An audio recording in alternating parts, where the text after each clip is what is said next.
Đi Vinh biết nó không té, anh đi Vinh kia nó té đó. Trời ơi, dơ dày hết. Trời ơi, cái này đúng là Winter Wonderland. Công nhận ha, mới mùa này mà tuyết ghê ha.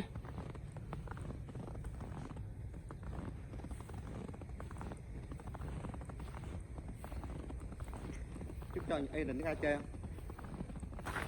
Nó không có đồ tuyết á, nó lạnh lắm, không chịu nổi đâu, bệnh chứ. Cái đồ tuyết của nó em để đâu rồi, em chưa kiếm.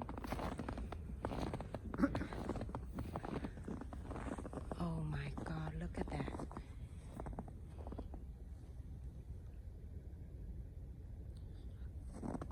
Quá trời.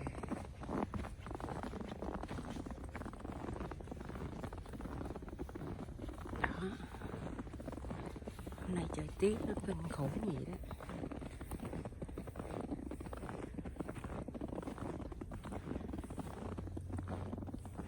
Mới có cuối tháng 10 thôi à. Hôm nay là Halloween thôi đó mà tuyết kinh khủng chưa. Đó, nhìn nè. Ôi. Chưa.